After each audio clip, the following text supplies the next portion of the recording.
The dust from the stagecoach had barely settled when Clara Hendricks stepped onto the wooden planks of Bent Creek, Wyoming Territory in the summer of 1878, her hand instinctively moving to her stomach before she caught herself and gripped her carpetbag tighter instead. She had traveled 3 weeks from St. Louis, leaving behind everything she knew, running from a scandal that would have destroyed what little remained of her family's reputation after her father's gambling debts had already torn through their lives like wildfire through dry grass. The child growing inside her was a secret she intended to keep until she could figure out what to do, and the loose cotton dress she wore, one of 3 she had hastily sewn before leaving, hid the slight swell that was just beginning to show at 4 months along. The town stretched before her like a promise or a threat. She could not decide which. False-fronted buildings lined the main street, their paint peeling under the relentless summer sun. A saloon stood at one end, its doors swinging open to release the sounds of a piano playing slightly off-key and men laughing too loud. The general store occupied the center of town, and she could see a church steeple rising behind the other buildings, white paint gleaming. A hotel with a faded sign reading Bent Creek Hotel and Boarding House stood to her left, and it was toward this establishment that Clara directed her weary feet. She had answered an advertisement for a seamstress position, corresponding with a Mrs. Adelaide Pritchard who owned a dress shop in town. The wage was modest, but it came with a small room above the shop, and that was what Clara needed most. Privacy, a place where she could hide her condition until she decided what to do when the baby came. She had not thought much beyond that point because thinking too far ahead made her chest tighten with panic. The hotel keeper, a round woman with kind eyes, directed Clara to the dress shop 2 buildings down. "Mrs. Pritchard has been expecting someone for weeks now," the woman said, wiping her hands on her apron. "She'll be glad you are finally here. This town has grown something fierce in the past year since they found silver up in the mountains. More people means more need for proper clothing." Clara thanked her and made her way to the shop, pushing open the door to the tinkle of a small bell. The interior was dimly lit but organized, with bolts of fabric lining the walls and a dressmaker's dummy standing in the corner wearing a half-finished gown of deep blue silk. A woman emerged from the back room, tall and thin with iron-gray hair pulled into a severe bun. Her eyes were sharp but not unkind as they assessed Clara from head to toe. "You must be Miss Hendricks," Mrs. Pritchard said, her voice crisp. "You are younger than I expected." "I am 22, ma'am," Clara said, lifting her chin slightly, "and I assure you I am quite skilled with a needle. I have been sewing since I was 6 years old." Mrs. Pritchard's expression softened slightly.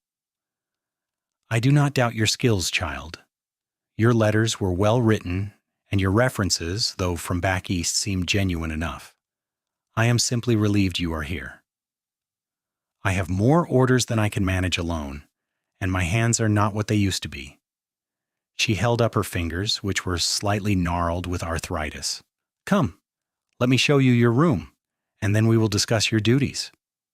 The room above the shop was small but clean, with a narrow bed, a washstand, a small wardrobe, and a window that looked out over the back alley. It was more than Clara had dared hope for. Mrs. Pritchard explained that Clara would work 6 days a week, taking Sunday off for church and rest. Her wages would be $4 a week, with room included, and she could take her meals at the boarding house for a small additional cost, or cook for herself using the small stove in the back room of the shop. "I expect good work and discretion," Mrs. Pritchard said as they returned downstairs. "Many of my clients are the wives and daughters of the mine owners and successful businessmen in town. They share their gossip freely while I pin their hems, and I do not repeat what I hear. I expect the same from you." "Of course, ma'am," Clara said, meaning it. The last thing she wanted was to draw attention to herself or invite gossip. She would be the model of propriety, quiet and hardworking, until she could no longer hide her condition. By then, she hoped to have saved enough money to move on to another town, or perhaps to have figured out some other solution she could not yet imagine. She settled into a routine over the following weeks.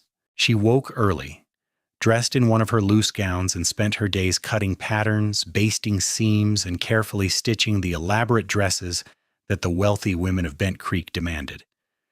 Mrs. Pritchard was exacting but fair, and Clara found that she enjoyed the work.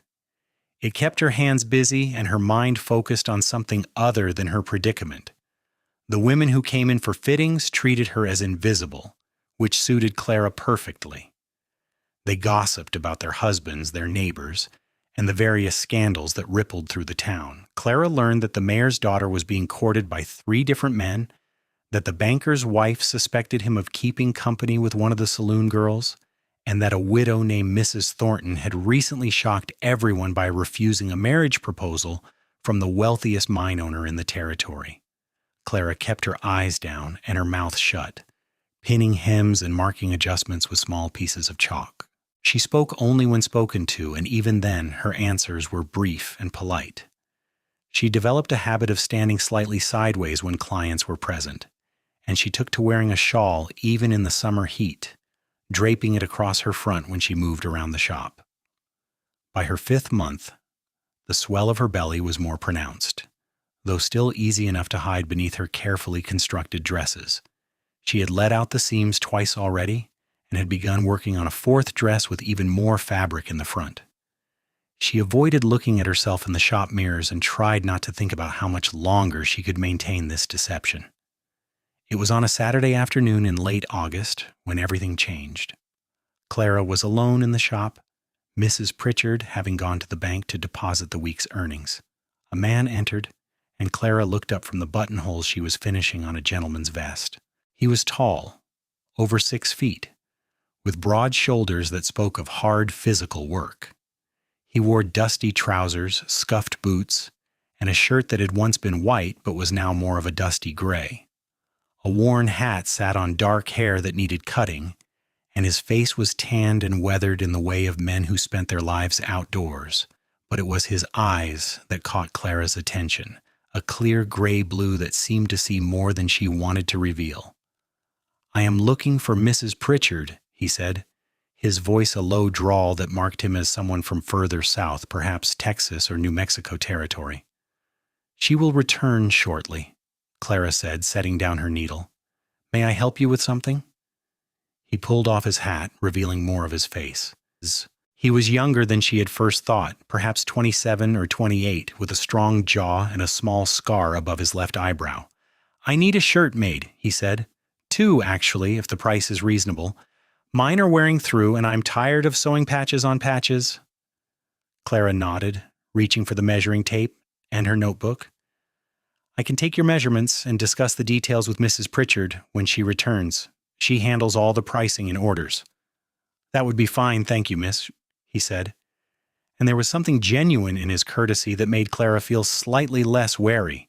She had him remove his vest and stand with his arms outstretched while she measured across his shoulders, down the length of his arms, and around his chest. She was professional and quick, keeping her eyes on the measuring tape and calling out the numbers to herself in a low voice, which she then wrote in her notebook. But she was aware of him watching her, not in an improper way, but with a quiet attention that made her self-conscious. When she stepped around to measure his waist, she kept her shawl wrapped tightly around herself, but a sudden movement, reaching up to measure from his shoulder to his waist, caused the shawl to slip. She caught it quickly, but not before she saw his eyes flicker downward, then back up to her face. His expression did not change, but she felt a flush creep up her neck. "Thank you," she said quickly, stepping back and consulting her notes as if they required intense concentration. "What color fabric did you prefer, and what weight? We have cotton, cotton linen blend, and wool, though wool would be too warm for summer wear." "Cotton linen blend sounds practical," he said, settling his hat back on his head. "Dark blue, if you have it, or brown, colors that will not show every speck of dust." "We have both," Clara confirmed. "Mrs. Pritchard will provide you with pricing when she returns. May I have your name for the order?" "James Cordell," he said. "I work at the Double R Ranch, about 5 miles west of town. I come into Bent Creek most Saturdays for supplies." Clara wrote down his name, her handwriting suddenly less steady than usual. The shirts should be ready in 2 weeks, Mr. Cordell. I am much obliged, miss, he said, and then he did something that surprised her. He reached into his pocket and pulled out a silver dollar, setting it on the counter. For your trouble, taking the measurements and all. That is not necessary, Clara said quickly. This is part of my work. I insist, he said, and there was a warmth in his voice that was not flirtation exactly, but something gentler. You were kind to help me when your employer was not here. I appreciate it. Before Clara could protest further, he nodded to her and left the shop, the bell tinkling as the door closed behind him. Clara stared at the silver dollar on the counter, then slowly picked it up, turning it over in her fingers. It was more than a tip, it was generous, almost too generous. She slipped it into her pocket and tried to return to her work, but she found her mind wandering back to the gray-blue eyes that had looked at her with such quiet attention. Mrs. Pritchard returned 20 minutes later and reviewed the measurements and order. James Cordell, she said, tapping the notebook. He is a good man from what I hear. Works hard, keeps to himself mostly. He has been in the area about 3 years now, saved enough to buy a small piece of land near the ranch where he works, planning to start his own herd eventually, or so the talk goes. Clara made a non-committal sound and bent over her work, not wanting to discuss James Cordell or anyone else, but over the following week she found herself thinking about him more often than she should. There had been something in the way he looked at her, not with judgment or suspicion, but with a kind of careful consideration, as if he was trying to understand something without asking direct questions. The next Saturday he returned to the shop. Mrs. Pritchard was again out, this time delivering a completed order to one of her wealthier clients on the edge of town. Clara was rearranging bolts of fabric when the bell chimed, and she turned to see James Cordell entering, hat in hand. "Good afternoon, Mr. Cordell," she said, wiping her hands on her apron. "Your shirts will not be ready until next week. We have been quite busy with orders." "I know," he said. "I'm not here about the shirts. I was wondering if you might need anything carried or moved. I noticed last week that you have some heavy bolts of fabric on the high shelves, and I thought you could use a hand getting them down." Clara blinked, surprised by the offer. "That is very kind, but I manage well enough." "I am sure you do," he said, and there was that quiet attention again in his eyes. "But managing and having help are two different things. It would only take a few minutes, and I have time before I need to meet my supply order at the general store." Clara hesitated, then nodded. "There are 3 bolts of wool on the top shelf in the back room that Mrs. Pritchard wanted brought down before the weather turns cold, if you truly do not mind." "Not at all," he said, following her into the back room. The space was crowded with supplies, fabric bolts, and boxes of buttons, thread, and trim. James surveyed the shelves, then easily reached up and lifted down the heavy bolts of wool, stacking them neatly on the work table. His movements were efficient and careful, and Clara found herself watching the way his shoulders moved under his shirt, the strength evident in his arms. "Is there anything else?" he asked when he finished. "No, thank you." "That was very helpful," Clara said. She stood with her back to the wall, one hand resting unconsciously on her stomach before she realized and dropped it to her side. But again his eyes had followed the movement, and this time when he looked back at her face there was something different in his expression, a kind of gentle understanding that made her heart beat faster. "Miss Hendricks," he said slowly, "I hope you will not take offense at what I'm about to say, but I have been noticing that you seem to be managing some difficult circumstances on your own." Clara's breath caught. "I do not know what you mean, Mr. Cordell." He was quiet for a moment, then said softly, "I think you do. And I want you to know that I'm not here to judge or to cause you trouble. But I also want you to know that if you need help, any kind of help, I am offering it." The words hung in the air between them. Clara felt a wave of panic followed by something else, something that felt dangerously like hope. "Why would you offer such a thing?" she whispered. "You do not even know me." "I know enough," he said. "I know you are far from home. I know you work hard and keep to yourself. I know you are careful and scared, and I know what it is like to be alone in a place where you have no one to turn to. I have been there myself." Tears pricked at Clara's eyes, and she blinked them back fiercely. I do not need charity, Mr. Cordell. I am not offering charity, he said. I am offering friendship and practical help if you will accept it. No strings attached, no judgment. Just one person helping another because it is the right thing to do. Clara looked into his eyes and saw only sincerity there. She thought about the long months ahead, about the baby that would come in winter, about her complete lack of a plan beyond hiding and hoping. She thought about how exhausting it was to carry this secret alone, to live every day in fear of being discovered and cast out. I do not understand why you would do this, she said, her voice barely audible. Maybe you do not need to understand right now, James said gently. Maybe you just need to accept that the offer is genuine. Think about it, Miss Hendricks. If you decide you want to talk or if you need anything, you can find me at the Double R Ranch any day of the week, or here in town most Saturdays. He settled his hat back on his head and left the back room, leaving Clara standing there with tears streaming down her face.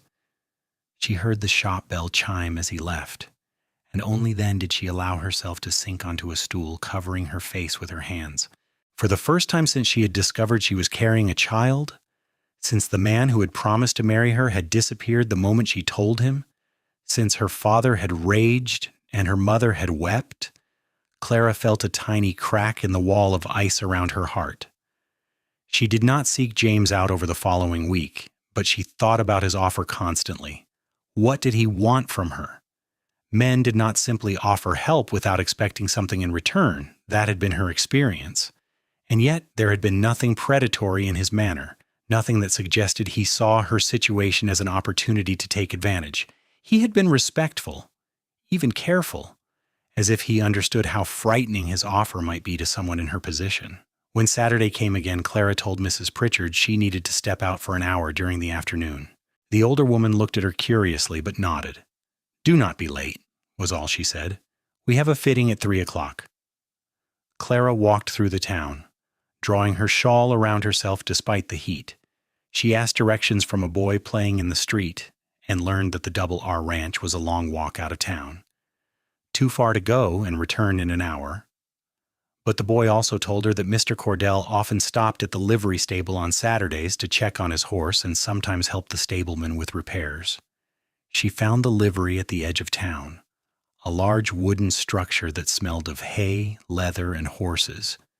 James was there, as the boy had suggested, helping to replace a broken board on one of the stalls. He looked up when her shadow fell across the doorway, and she saw surprise, then something warmer, cross his face.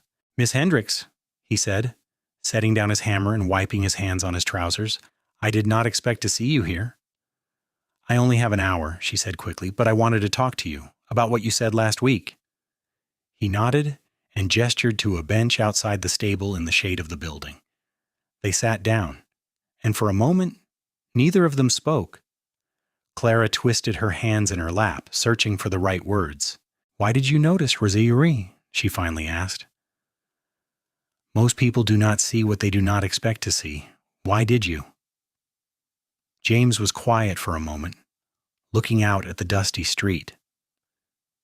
"I had a sister," he said finally, "younger than me. When I was 23, she found herself in a situation much like yours, I suspect. The man who was responsible refused to acknowledge it, and our father threw her out of the house, called her terrible names, said she had shamed the family. I tried to help her, but I was working on a ranch in Texas at the time, barely making enough to support myself. I sent her what money I could, but it was not enough." He paused, and Clara saw pain flicker across his face. She died when the baby came. There were complications, and she was alone, too frightened to see a proper doctor because she thought everyone would judge her. By the time I got word and made it to where she was staying, she had been gone for 2 weeks. "I am so sorry," Clara whispered, her heart aching for him and for the sister he had lost.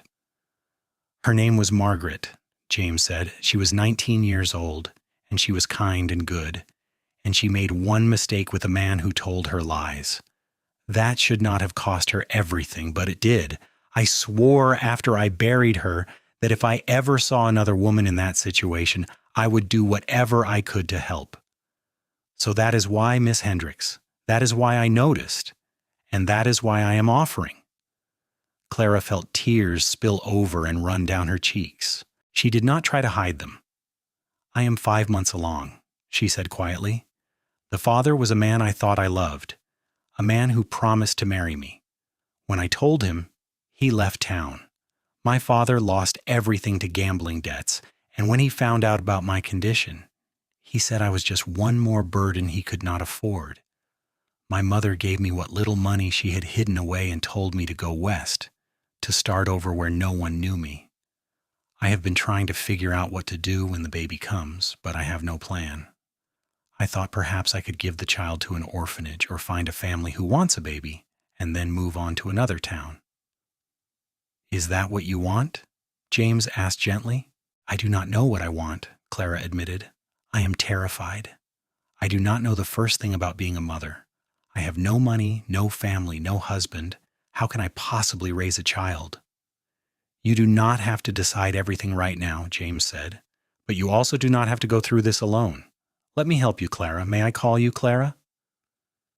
She nodded, something loosening in her chest at the sound of her name in his voice. "Here is what I propose," James continued. "I have a small house on my property, just 2 rooms and a lean-to, but it is sturdy and private. You could stay there when you can no longer hide your condition. I would provide food and anything else you need. When the baby comes, I would make sure you have a midwife or a doctor, whichever you prefer. After that, if you still want to give the child up, I will help you find a good family. But if you decide to keep the baby, I will still help you. I would expect nothing from you in return except perhaps some cooking and mending, if you are able and willing." Clara stared at him. "You are offering me your home? Mr. Cordell, that is absurd. People would talk, and your reputation would be ruined along with mine." "I do not care much about what people say," James said. "And as for my reputation, I keep to myself enough that most folks do not pay me much mind anyway. But if you are worried about propriety, we could tell people we are married. I would be willing to make it legal, if that would make things easier for you and the child." Clara's breath caught. "You are suggesting we marry? But you do not love me. You barely know me?" "That is true," James acknowledged. "But people marry for practical reasons all the time out here. Marriages of convenience are common enough. And who knows? Maybe in time we would come to care for each other. Or maybe we would simply be partners, helping each other build decent lives. Either way, your child would have a name and a home, and you would not have to face the future alone." It was too much. Too overwhelming. Clara stood up, wrapping her arms around herself. "I need time to think about this. It is a generous offer, more than generous, but it is also complicated. I do not want to trap you into something you might regret." "You would not be trapping me," James said, standing as well. "I am offering freely, but I understand you need time. Take all the time you need. The offer stands today, next week, next month. Whenever you are ready to decide, or even if you are never ready, I will not hold it against you." Clara looked at him, at this man who had appeared in her life like some answer to a prayer she had not known how to form. "Why are you so kind?" she whispered. "Because someone should have been kind to my sister," he said simply. "And because you deserve kindness, Clara. You deserve help and support and the chance to make your own choices without being forced by fear or desperation." She left the livery stable with her heart full of confused emotions. Over the next 2 weeks, she weighed her options constantly. She could continue as she was, hiding her pregnancy until it became impossible, then disappearing from town to have the baby in secret somewhere. But where would she go? And how would she manage alone? She could try to find a position as a housekeeper or cook somewhere far away, lying about being a widow, but that seemed precarious at best, and what would she do with an infant while trying to work? Or she could accept James Cordell's offer. It seemed too good to be true, and yet he had been nothing but genuine in every interaction. He had not pressed her, had not tried to take advantage, had simply made an offer and left the decision entirely in her hands. She began to notice him more around town on Saturdays. He always nodded politely if their paths crossed, but he never approached her, never put pressure on her. She saw him help an older woman carry her parcels to her wagon. She saw him break up a confrontation between 2 drunk men outside the saloon, using calm words rather than fists. She heard Mrs. Pritchard mention that he had paid for repairs to the church roof after a storm, refusing to let the congregation know who the anonymous donor was. Everything she learned about James Cordell suggested he was exactly what he appeared to be, a good man who had known loss and wanted to prevent someone else from suffering the same way. By mid-September, Clara could no longer let out her dresses far enough. The swell of her stomach was becoming obvious, and she had taken to wearing 2 shawls and standing behind the counter whenever clients were present. Mrs. Pritchard had not said anything, but Clara sometimes caught the older woman looking at her with a thoughtful expression that suggested she suspected something. One evening, after the shop had closed, Mrs. Pritchard called Clara into the back room. "Sit down, child," she said, her voice not unkind. "We need to have a conversation." Clara sat, her heart hammering. This was it, the moment she had been dreading. She would be dismissed, thrown out with nowhere to go. "I am not a fool, Clara," Mrs. Pritchard said. "I have been making dresses for women for 30 years. I know the signs of a woman who is expecting, and I know the signs of a woman who is trying to hide it. I've been watching you for weeks now, and I have been trying to decide what to do." "Please," Clara said, tears already forming, "please do not send me away. I will work harder. I will do anything." Mrs. Pritchard held up a hand. "Hush, child. I am not sending you away, at least not immediately. But I do need to know what your plan is. You cannot hide this much longer, and when the town starts to talk, it will reflect poorly on my business. I have built a respectable establishment, and I need to protect that." Clara wiped her eyes. "I understand. I will leave. I just need a few days to figure out where to go." "Do you have anywhere to go?" Mrs. Pritchard asked, her sharp eyes softening slightly. "I have an offer," Clara said quietly. "A man in town, a good man, has offered to help me. He has suggested we marry for practical reasons. He has a home where I could stay, and he would make sure I have what I need when the baby comes." "James Cordell," Mrs. Pritchard said, and it was not a question. Clara looked up in surprise. "How did you know?" "I have eyes, child. I have seen the way he looks at you when he comes into the shop, and I have seen the way you look at him when you think no one is watching. James Cordell is a good man, one of the best in this town.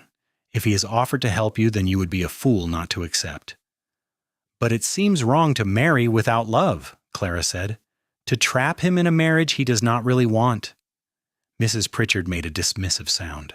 Half the marriages in this territory started as practical arrangements. Love can grow, given time and kindness, and from what I have observed, there is already the seed of something between you and James. Give it a chance to grow, Clara. Accept his help. Marry him if he is willing, and give yourself and your child a chance at a decent life. That night, Clara lay awake in her small room staring at the ceiling. Mrs. Pritchard's words echoed in her mind. By morning, she had made her decision. On Saturday, she asked Mrs. Pritchard for the afternoon off again. The older woman nodded knowingly and shooed her toward the door. Clara walked to the livery stable and found James there, as she had hoped. He was brushing down a large bay horse, talking to the animal in a low, soothing voice. "Mr. Cordell," she said from the doorway. He turned and she saw hope flash across his face before he schooled his features into something more neutral. "Clara, it is good to see you. I have made a decision," she said, stepping into the stable. "If your offer still stands, I would like to accept it. All of it. The marriage, the home, the help. If you are truly willing, then I am saying yes." The smile that spread across James's face was like the sun breaking through clouds. "I am willing. I have been hoping you would say yes, but I did not want to push." "I need you to understand something," Clara said seriously. "I am grateful beyond words, but I also do not want you to feel trapped. If we marry, it should be with the understanding that if you ever want to end the arrangement, you can. I will not hold you to anything you do not want." James set down the brush and came to stand in front of her. "Clara, I am not going to change my mind. I am asking you to trust me on that. And I want you to know that while this started as a practical offer, I already care about what happens to you. I think, given time, we could build something real together. But we will take it as slow as you need, and we will figure things out as we go." Clara felt something warm unfurl in her chest. "Then yes, I will marry you, James Cordell." The next week was a flurry of activity. James spoke with the preacher, a kind man named Reverend Hollis, and explained the situation honestly. The Reverend agreed to perform a quiet ceremony with just 2 witnesses present. Mrs. Pritchard insisted on being one of the witnesses, and James asked the livery stable owner, Mr. Tucker, to serve as the other. Clara sewed herself a simple dress in pale blue, one that fit loosely enough to hide her condition but was still nicer than her everyday work dresses. On a Saturday afternoon in late September, with the aspens beginning to turn gold in the mountains, Clara Hendricks married James Cordell in the small church at the edge of Bent Creek. The ceremony was brief but meaningful. Clara's voice shook when she repeated her vows, and she saw James's hand tremble slightly when he slipped a plain gold band onto her finger. The ring had belonged to his mother, he told her quietly, and she had been a strong woman who would have approved of Clara. After the ceremony, Mrs. Pritchard hugged Clara tightly. "You are doing the right thing, child," she whispered. "Give yourself a chance to be happy." James had borrowed a wagon for the occasion, and he helped Clara load her few belongings into the back. They said goodbye to Mrs. Pritchard, who had given Clara her blessing to leave the shop, even paying her an extra week's wages as a wedding gift. Then James drove the wagon out of town, heading west toward the Double R Ranch and his property beyond it. The ride took about an hour. The land was beautiful, rolling hills covered in sagebrush and grassland, with the mountains rising in the distance. James pointed out various landmarks as they drove, telling her about the area, the neighbors who were few and far between, the creek that ran through his property and provided water year-round. His house came into view as they crested a small rise. It was exactly as he had described, a simple wooden structure with 2 rooms and a lean-to, but it looked sturdy and well-maintained, with a small corral, a barn, and a chicken coop nearby. Smoke rose from the chimney, and Clara looked at James in surprise. "I came out yesterday and got the stove going, aired the place out, and stocked supplies," he explained. "I wanted it to be ready for you." He helped her down from the wagon and carried her bag to the door. The interior was simple but clean. The main room served as both kitchen and living area, with a table, 2 chairs, a stove, some shelves, and a rocking chair by the fireplace.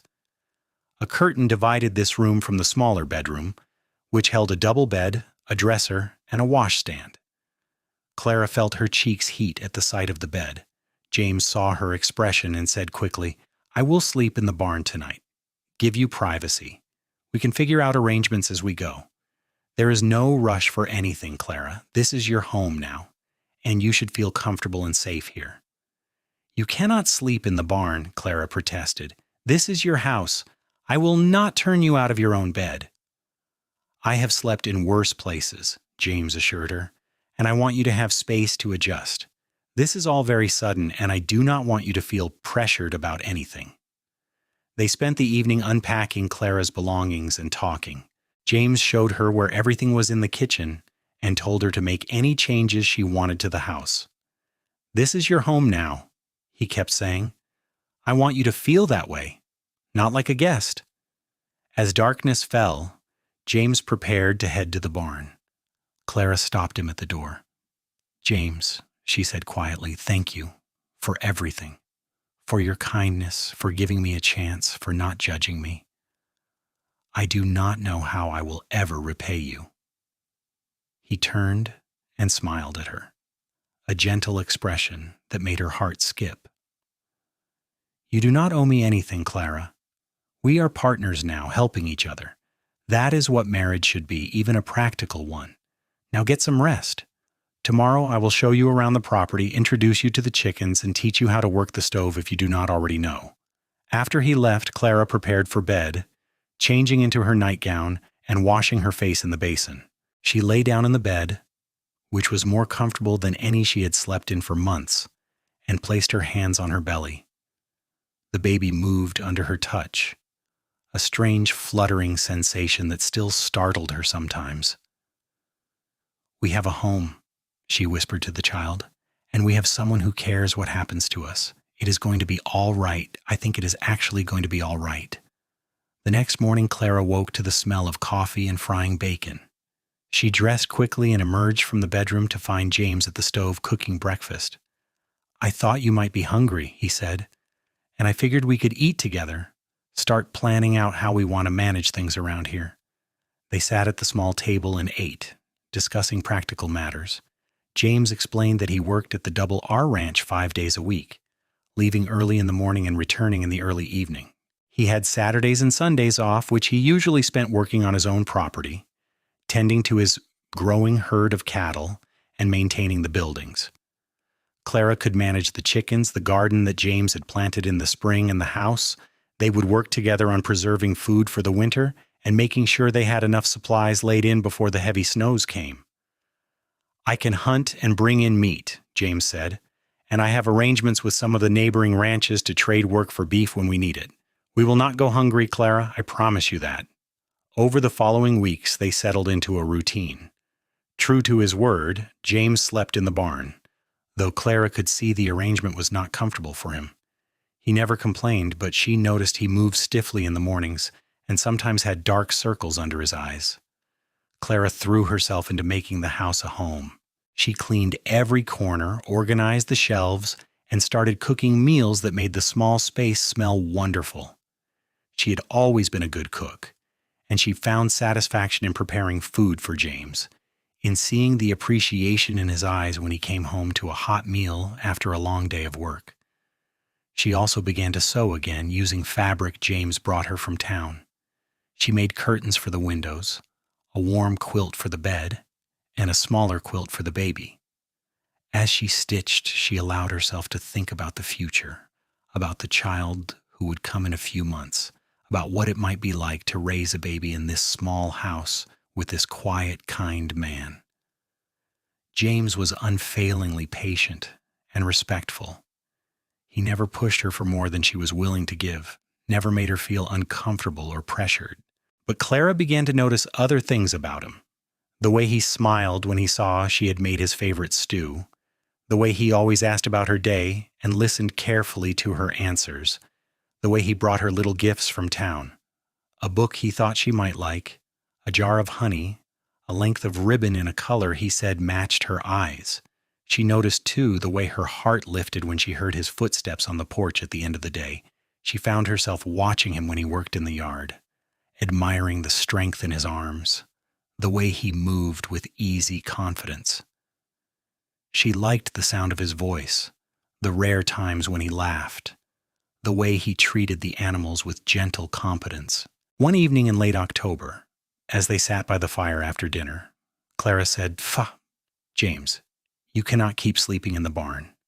The nights are getting too cold, and it is not fair to you. This is your house, and you should be comfortable in it." James looked at her carefully. "What are you suggesting, Clara?" "I am suggesting you sleep in your own bed," she said, feeling her cheeks warm but holding his gaze. "We are married. I trust you. And there is room enough for both of us if you will simply put up a blanket or something down the middle for propriety." "Are you certain?" James asked. "I do not want you to feel uncomfortable." "I am certain," Clara said. "You have been nothing but honorable and kind. I trust you completely, James." That night, they rigged a blanket down the middle of the bed, creating a physical divider. It felt strange at first hearing James's breathing on the other side of the blanket being so close to him, but it also felt comforting, knowing she was not alone in the darkness. The baby had been particularly active that evening, moving and kicking, and Clara could not help the small gasp that escaped her when a particularly strong kick took her by surprise. "Are you all right?" James asked immediately from his side of the blanket. "Yes," Clara said softly. "The baby is just very active tonight. It is still strange to me feeling another person moving inside me." There was a pause. Then James said quietly, "May I ask what it feels like?" Clara considered.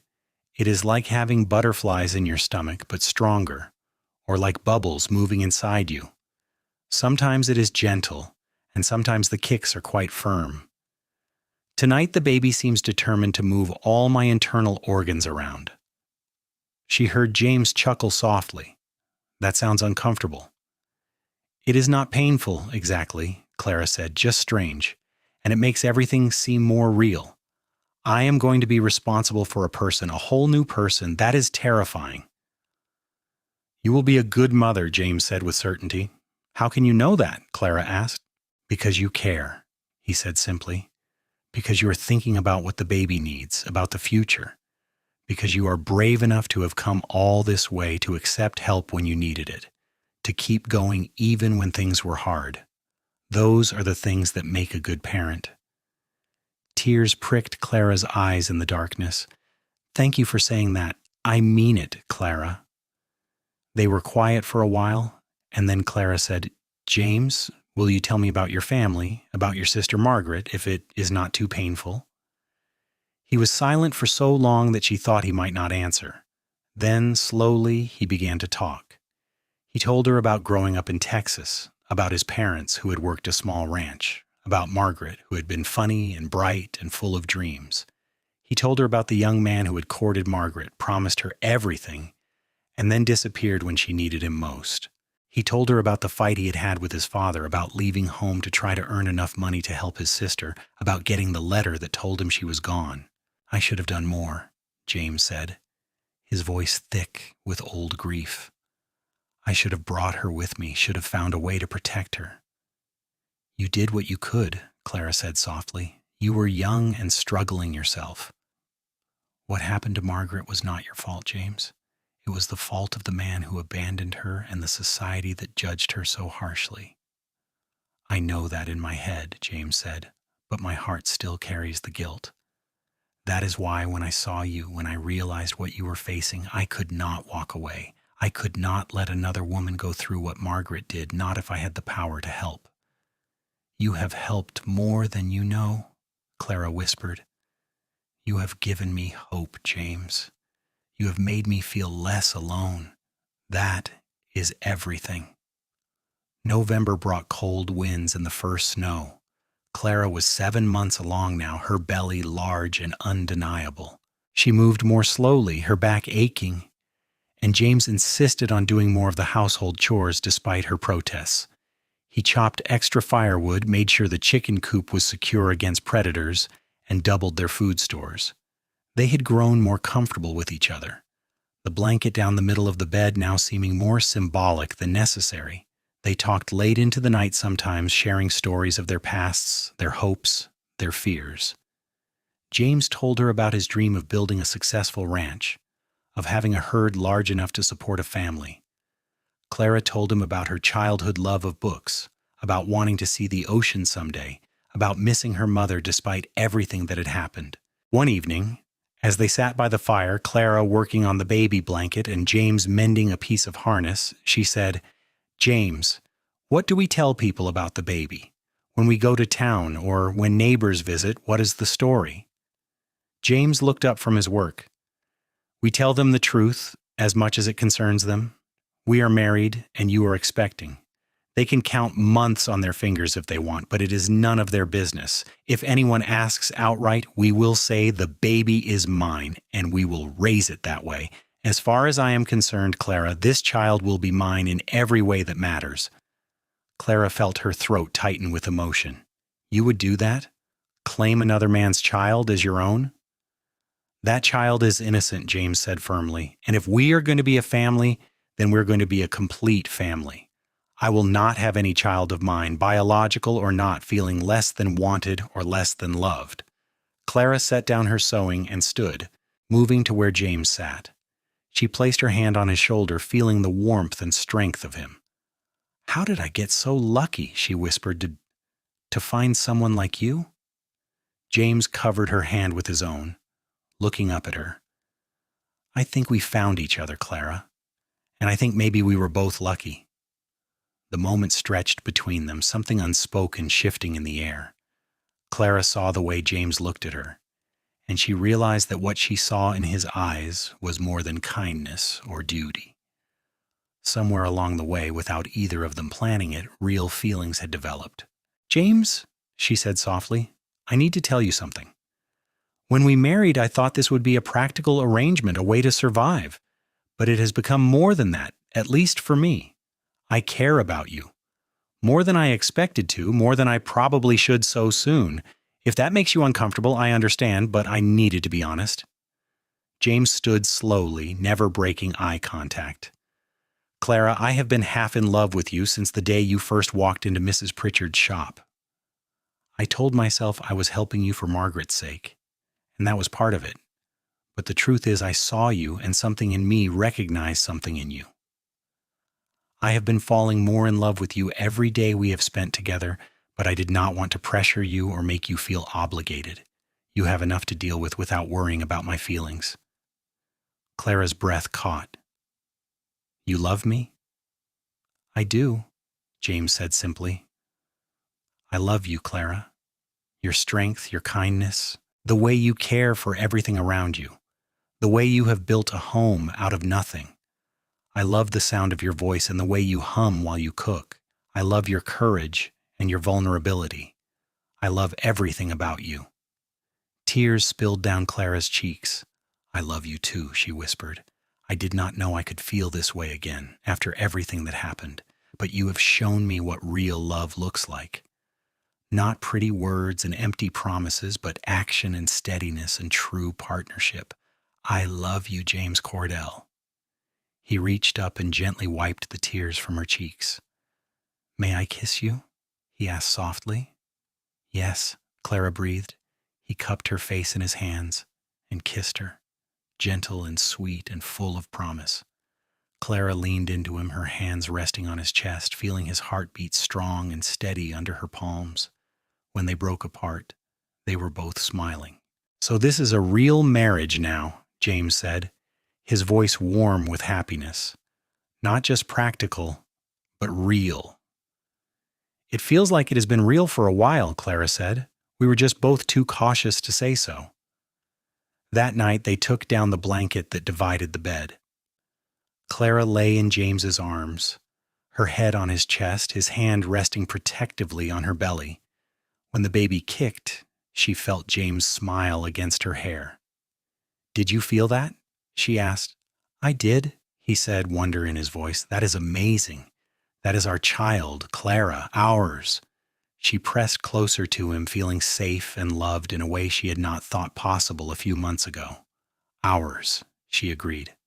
December brought heavier snows and bitter cold.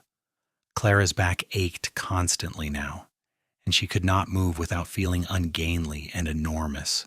James was endlessly patient, helping her with tasks that had become difficult, rubbing her back when it hurt, reading to her in the evenings when she was too tired to do anything but sit.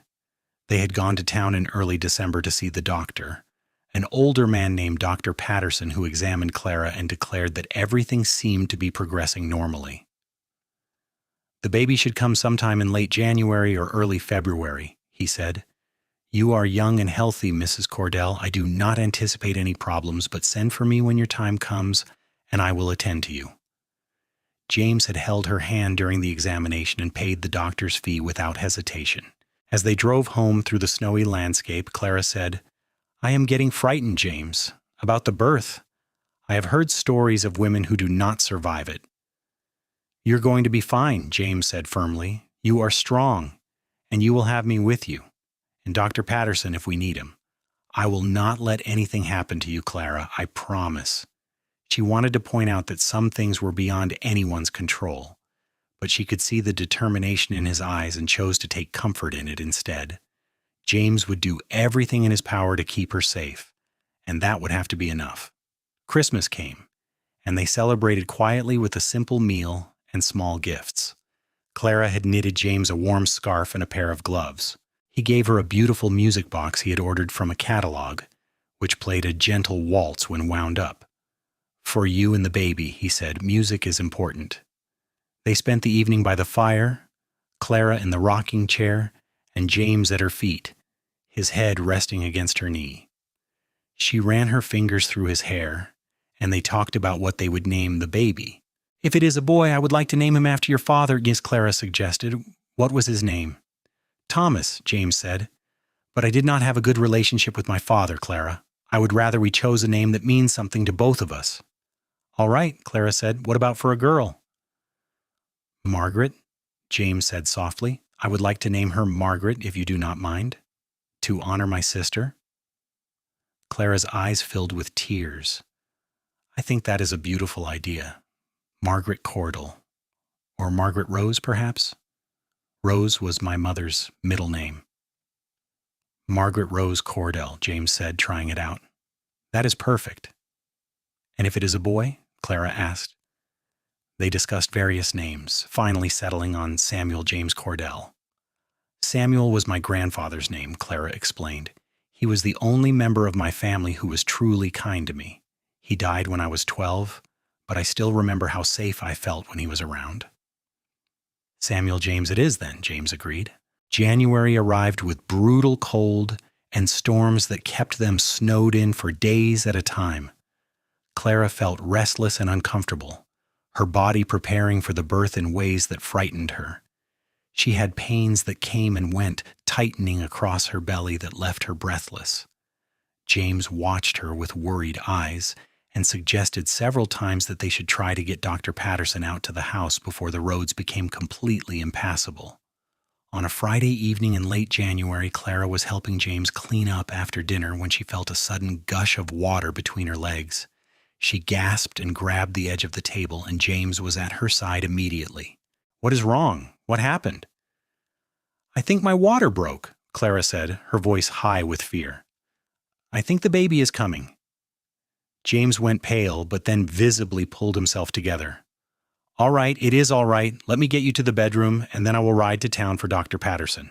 You cannot ride in this weather, Clara protested, looking out the window at the snow that had been falling all day. It is nearly dark, and the storm is getting worse. James, you will freeze before you make it halfway to town. James ran a hand through his hair, thinking quickly. Mrs. Henley. She is only about 2 miles from here, and she has helped deliver babies before. I can make it there and back. Clara, I need you to trust me. Get into bed, and I will be back as soon as I can with help. He bundled himself into his warmest coat, hat, and gloves, kissed Clara hard on the mouth, and disappeared into the snowy darkness. Clara made her way to the bedroom, changed into her nightgown, and lay down on the bed. The pains were coming more regularly now, waves of tightening that started in her back and moved around to the front. She tried to breathe through them the way she had heard women should, but fear made her breath come in short gasps. The minutes stretched into an hour. Clara labored alone, focusing on the memory of James's face, on his promise to return. She heard the wind howling outside and prayed that he had made it safely to the Henley farm. Finally, she heard the door bang open and James's voice calling her name. I am here, she called back. And then James was in the bedroom, followed by a stout woman in her 50s with capable hands and a no-nonsense expression. I am Harriet Henley, the woman said briskly, removing her coat. James here tells me you are having a baby. Let me wash my hands, and then we will see how you are progressing. James started to leave the room, but Clara grabbed his hand. Do not go, please. I need you here. A woman's husband does not usually attend the birth, Mrs. Henley said, raising an eyebrow. I do not care, Clara said through gritted teeth as another pain seized her. James stays. It is fine with me, Mrs. Henley said with a shrug. James, you can make yourself useful. I will need hot water, clean cloths, and those towels I saw in the main room. Keep the fire going strong. It needs to be warm in here for the baby. The next hours were the longest of Clara's life. The pains grew stronger and closer together until she felt like her body was no longer her own, entirely consumed by the work of bringing her child into the world. James stayed by her side, holding her hand, wiping her forehead with cool cloths, whispering encouragement even when she shouted at him in her pain. Mrs. Henley was calm and efficient, checking Clara periodically and offering guidance. You are doing fine, dear. The baby is positioned well.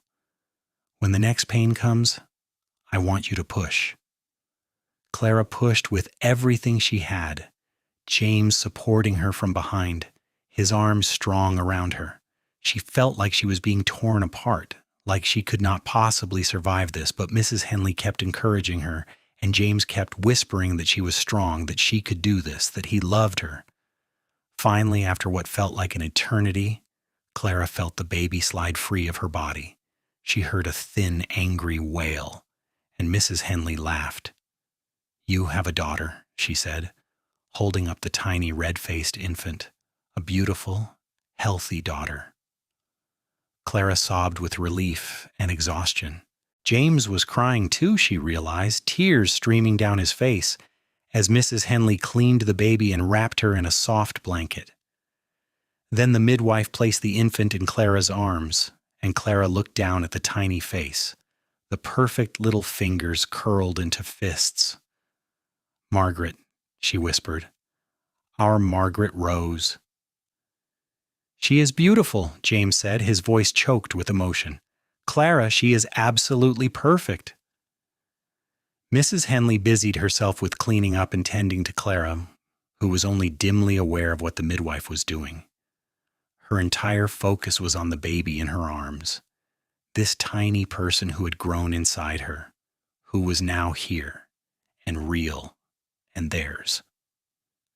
James sat on the edge of the bed, his arm around Clara, his finger gently touching Margaret's tiny hand. The baby's fingers curled around his finger, and James made a sound that was half laugh, half sob. "She is holding my hand," he said. "Clara, she is holding my hand." "She knows her papa?" Clara said softly, looking up at James with love shining in her eyes. Mrs. Henley finished her work and pronounced Clara healthy. "You did well, my dear. The bleeding is normal, and everything seems fine. I will stay the night. Sleep in your main room, just to make sure everything remains stable. James, you should try to get some rest, too. The first days with a newborn are exhausting." But neither Clara nor James wanted to sleep. They sat together in the bed, Margaret cradled between them, marveling at every detail of their daughter, her dark hair, her tiny nose, the way she made small sounds in her sleep. "I cannot believe she is real," Clara whispered. "I cannot believe we made this perfect person." "We made her together," James said. "She is ours, Clara, completely and forever ours." As dawn broke, painting the snow outside with shades of pink and gold, Clara finally drifted off to sleep, secure in the knowledge that her daughter was safe, that James was beside her, and that against all odds, she had found her way to a real family and a real home. The weeks following Margaret's birth were a blur of sleepless nights and steep learning curves. Mrs. Henley stayed for 3 days teaching Clara how to nurse the baby, how to swaddle her, and how to tell the difference between the various types of crying. James proved to be a surprisingly natural father, walking the floor with Margaret when she was fussy, changing her nappies without complaint, and singing to her in a low, rumbling voice that always seemed to soothe her. Word of the baby's arrival spread through the small community, and neighbors began stopping by with gifts. A hand-carved cradle from Mr. Tucker at the livery, knitted blankets from various ranch wives, a rocking horse that Margaret would not be able to use for years from the Henley family. Everyone assumed Margaret was James and Clara's biological child, born perhaps a bit early but healthy nonetheless, and neither James nor Clara corrected that assumption.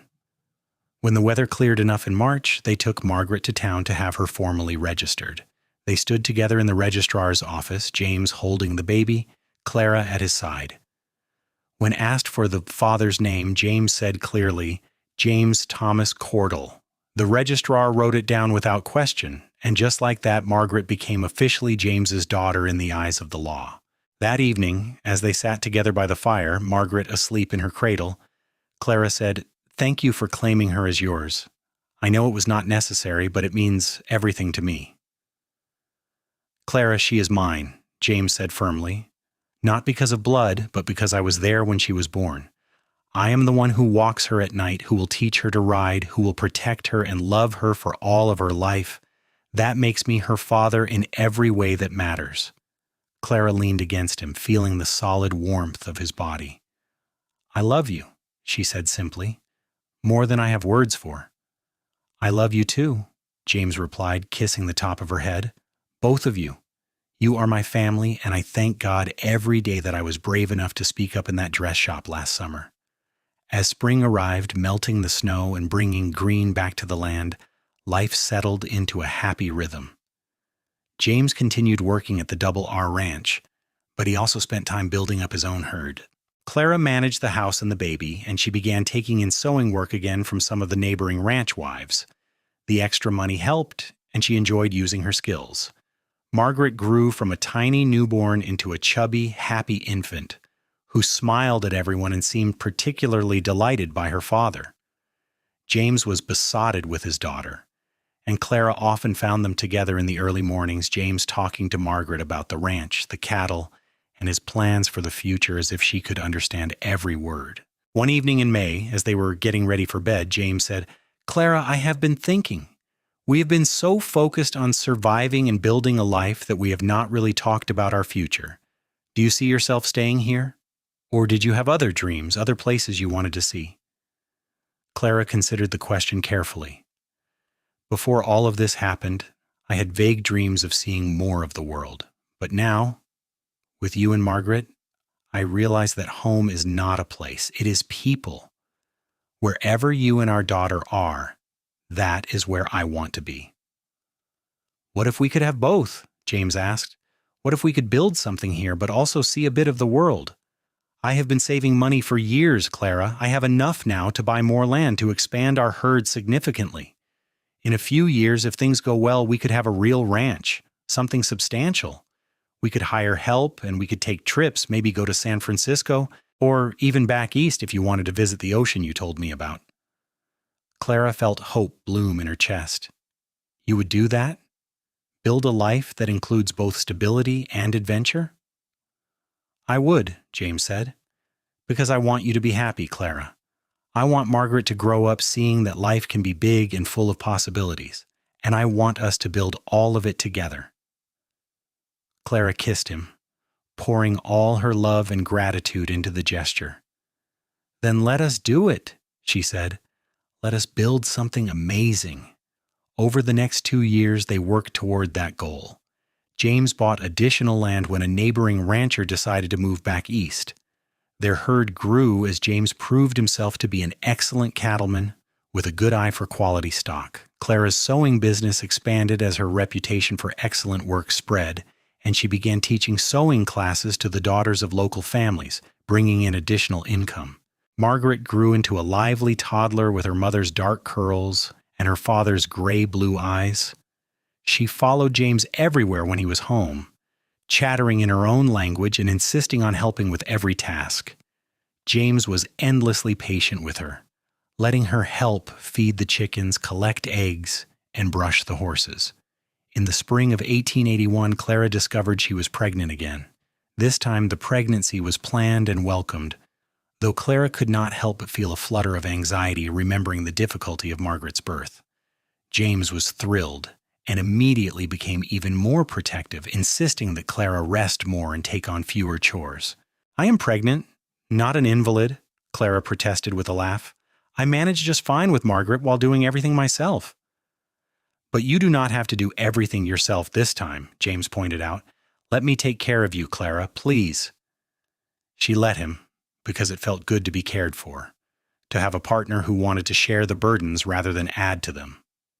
In December of 1881, Clara gave birth to a son. This time, Dr. Patterson was able to attend, and the birth, while still difficult, was shorter and less frightening than Margaret's had been. James was again present, holding Clara's hand and coaching her through the contractions. When their son was born, healthy and squalling, James cut the umbilical cord himself, his hand steady despite the tears streaming down his face. They named him Samuel James, as they had planned years before. Margaret, now nearly 3 years old, was fascinated by her baby brother, insisting on helping with everything from fetching nappies to singing him lullabies she made up herself. Life was full and busy and exhausting, but it was also rich with love and laughter. Clara often found herself pausing in the middle of a task, simply marveling at how different her life had turned out from what she had expected. She had come to Bent Creek alone, frightened and desperate, carrying a child she did not know how she would care for, Now she was a wife and mother, building a life and a legacy with a man who loved her unconditionally. One evening, when Samuel was about 6 months old and Margaret was playing quietly with her dollies on the floor, James pulled Clara into his arms. "Do you remember the day we met?" he asked. "In Mrs. Pritchard's shop?" "I remember," Clara said, smiling. "I remember thinking you had kind eyes, but I was too frightened to let myself hope for anything." "I remember thinking you were the bravest person I had ever met," James said. "Standing there, alone and scared, but still holding your head high, still trying to make a life for yourself. I knew in that moment that I wanted to be part of your life, however that worked out." "I am so glad you noticed," Clara said softly. "I am so glad you were brave enough to offer help, and that I was brave enough to accept it. You saved me, James. You and your kindness saved me and gave me a life I never dreamed I could have." "You saved me too," James said. "You gave me a family, a reason to build something lasting. You healed parts of me I did not even know were broken. We saved each other, Clara." They stood there in their home, holding each other while their children played at their feet, and Clara felt a profound sense of gratitude and peace. The future stretched before them, full of possibilities and promise. Over the next several years, the Cordell Ranch continued to prosper. James hired 2 ranch hands to help manage the growing herd, and Clara's sewing business became so successful that she hired a young woman from town to help with the basic work, allowing Clara to focus on the more intricate custom pieces. Margaret grew into a bright, adventurous child who could ride a horse almost as well as her father by the time she was 7. Samuel was quieter, but equally determined, showing an early aptitude for reading and mathematics that delighted both his parents. In 1884, Clara gave birth to another daughter, whom they named Rose Adelaide, after Clara's mother and Mrs. Pritchard. The older woman had become like a grandmother to the Cordell children, visiting often and spoiling them outrageously. True to his word, James made sure they took trips as a family. When Margaret was 8, Samuel was 6, and Rose was 2, they took a journey to San Francisco. Clara stood on the wharf, looking out at the Pacific Ocean for the first time, and cried tears of joy. James stood behind her, his arms around her waist, their children playing nearby under the watchful eye of a hired maid they had brought along to help manage the youngsters during the trip. "You made it to the ocean," James said softly in her ear. "We made it," Clara corrected. "All of us together? That makes it even better than I imagined." They returned to Bent Creek after 3 weeks in California, all of them filled with stories and memories. But as the familiar landscape came into view, Clara felt her heart settle with contentment. Travel was wonderful, but home was better. The years continued to pass, marked by the everyday joys and struggles of family life. There were illnesses survived, accidents overcome, droughts endured, and harsh winters weathered. Through it all, Clara and James faced everything together, their partnership growing stronger with each challenge met and conquered. Margaret grew into a beautiful young woman who rode like the wind and had her father's kind heart. Boys started noticing her when she was 16, and James became comically overprotective, interrogating any young man who dared express interest. Clara had to remind him frequently that their daughter was sensible and well-raised and that they needed to trust her to make good decisions. Samuel proved to have a head for business, helping James manage the financial side of the ranch and suggesting innovations that increased their profitability. He talked about maybe going to university someday to study agriculture and animal husbandry, and both Clara and James encouraged this dream, setting aside money for his education. Rose was the wild child, fearless and funny, always getting into scrapes and then charming her way out of trouble with her dimpled smile. She kept the entire family on their toes and made them laugh more than anyone else. One evening in the late summer of 1891, Clara and James sat on the porch of their expanded house, watching the sunset paint the sky in shades of orange and pink. The children were all inside arguing good-naturedly about whose turn it was to do the dishes. Clara rested her head on James's shoulder, his arm warm around her. Do you ever think about how different your life might have been, James asked, if you had not come to Bent Creek? If I had not walked into that dress shop? Sometimes, Clara admitted, but I cannot imagine any other life now. This is where I was meant to be, with you, with our children, building this life we have created. I think about it too, James said. I think about how close I came to not saying anything that day. I almost talked myself out of it a dozen times, convinced myself it was not my place to interfere. But something made me speak up, maybe Margaret's memory, maybe just a feeling that you needed someone. Whatever it was, I am grateful, Clara said. You saw me when I was trying so hard to be invisible. You noticed, and you cared, and you offered help with no expectation of anything in return. That changed everything, James. Your kindness changed the entire trajectory of my life. Our lives, James corrected gently. You changed mine just as much. Clara, you gave me purpose and family and love. You made me believe in myself as a man who could build something good and lasting. They sat in comfortable silence, watching the stars emerge one by one in the darkening sky. Inside, they could hear their children laughing, the sound of home and happiness and everything they had built together. I love you, Clara said, more now than even on the day we married. Love grows just like Mrs. Pritchard said it would. I love you too, James replied. Forever and always, Clara Cordell. You are the best thing that ever happened to me. As they sat there together, Clara thought about the frightened girl she had been, stepping off the stagecoach in Bent Creek all those years ago with a secret she thought would destroy her. She thought about the kind cowboy who had noticed what she was hiding and said simply and sincerely that he would help.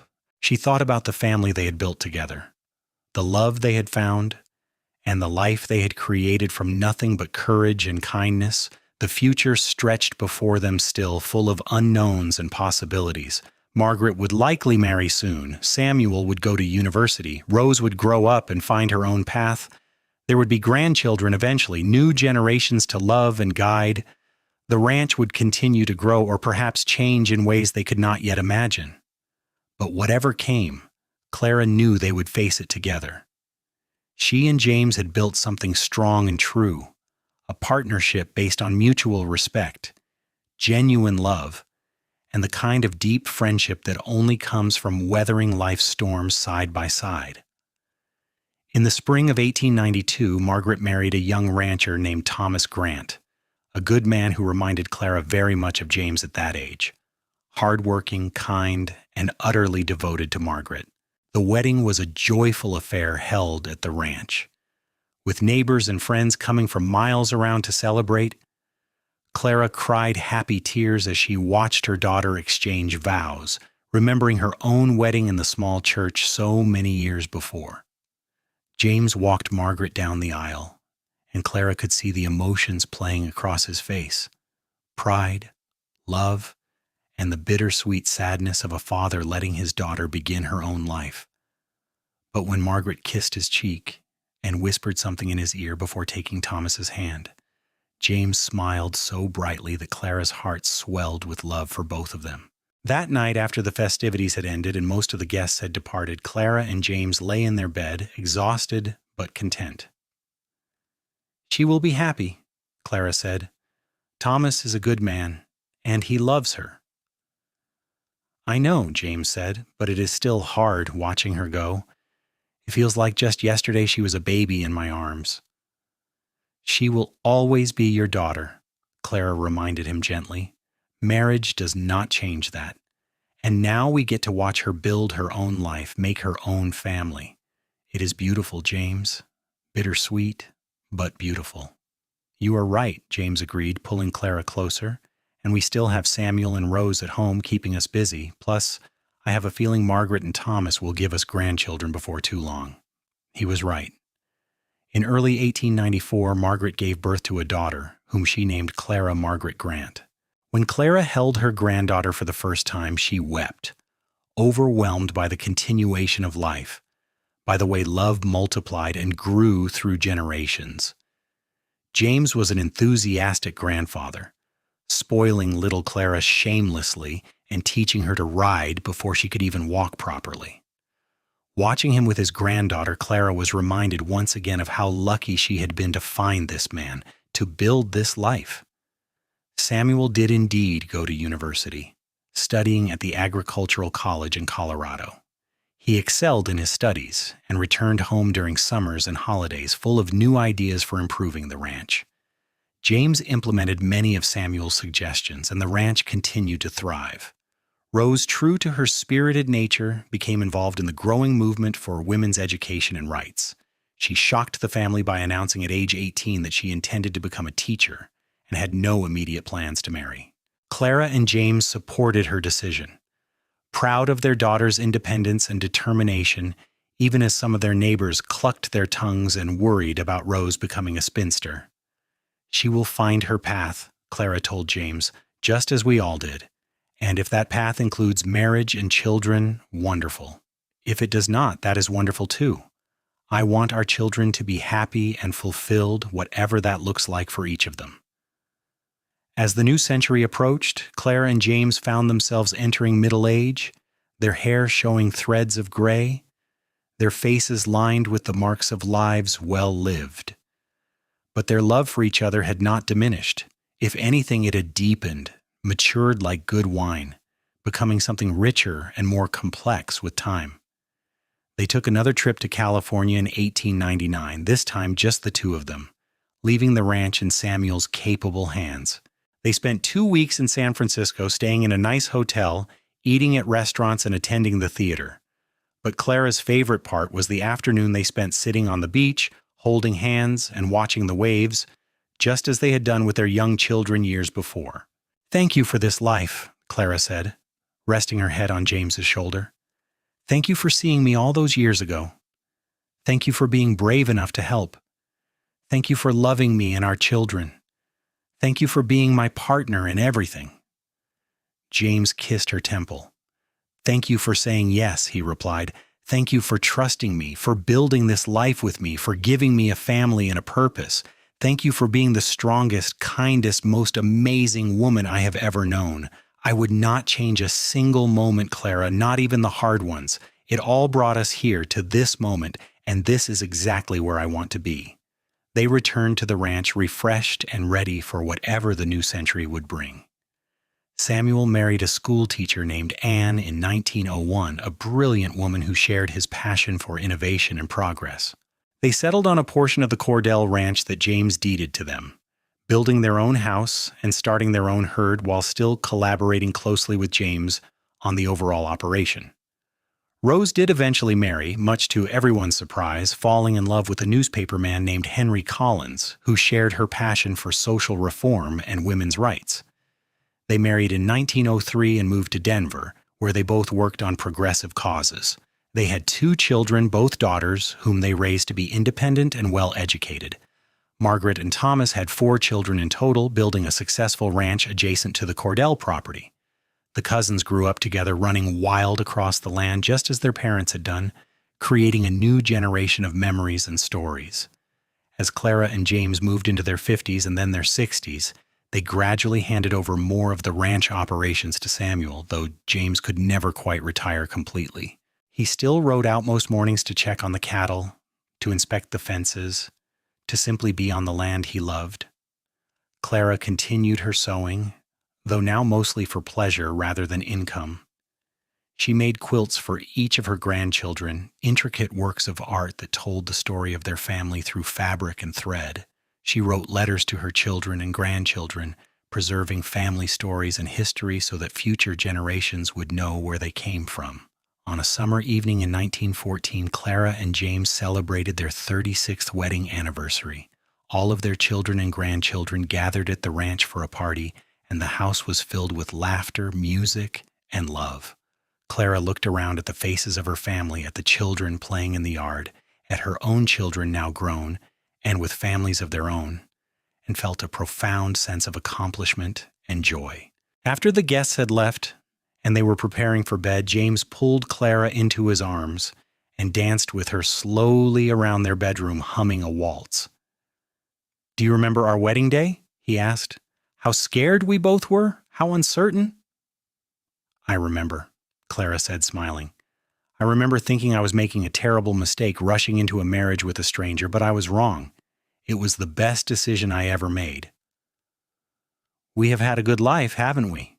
James said, and there was something wistful in his voice that made Clara pull back to look at him. We have had an amazing life here, she corrected, and we are still having it. We have many more years ahead of us, James Cordell, many more adventures to share. He smiled and kissed her gently. As long as I have you, I am ready for anything.